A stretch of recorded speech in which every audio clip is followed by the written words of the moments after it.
కరుణాకర్ గారితో ఒక మాట చెప్పాలి. ఏంటంటే, మనం క్రిస్టియానిటీకి ఎగెనిస్టా, ఇస్లాంకి ఎగెనిస్టా, లేదా క్రిస్టియన్ నేను, ముస్లిం నేను అని పేరు చెప్పి దానికి వ్యతిరేకంగా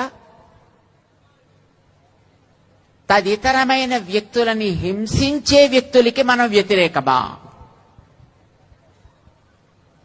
మా ఉద్దేశం ప్రకారం మనం క్రిస్టియానిటీని ఏం అనాల్సిన అవసరం లేదు.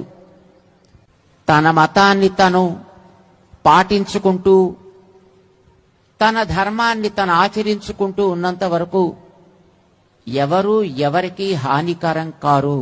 ఎవరి మతాలకి సంబంధించినటువంటి చరిత్ర వారికి ఉంటుంది.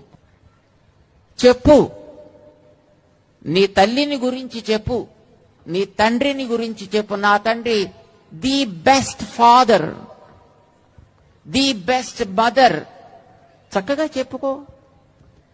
కానీ నీ తల్లిలో ఈ లోపాలున్నాయి, నీ తల్లి కంటే నా తల్లి మంచిది అంటే ఆ వ్యక్తి నాలుకని అక్కడే అట్లా కట్ చేయాలి. ఒక విశ్వాసం వారిది కనుక నీ విశ్వాసంలో నువ్వు ఉండవయ్యా, హాయిగా బతుకు. నీ పని నువ్వు చేసుకో, నా పని నేను చేస్తా. మనిద్దరం కలిసి మంచి సమాజం కోసం బతుకుదాం. సమాజంలో నువ్వు బ్రతకాలి, నేను బ్రతకాలి, ఇద్దరం కలిసి బ్రతకాలి. ఉండే సమాజం కొంతే. ఆ సమాజంలో ఎదటివాడిని నువ్వు ఆక్షేపించి వాడితోటి దెబ్బలాడుతూ, కొట్టుకుంటూ, తిట్టుకుంటూ, ఆక్షేపించుకుంటూ, అవమానించుకుంటూ, ఇది తప్పు. కానీ ఇది క్రిస్టియానిటీకి ఎగెనిస్ట్ శంఖారావం కాదు అని మనం అందరికీ తెలియచెప్పడం మన బాధ్యత. చాలా మంది క్రిస్టియన్స్ చూసాం.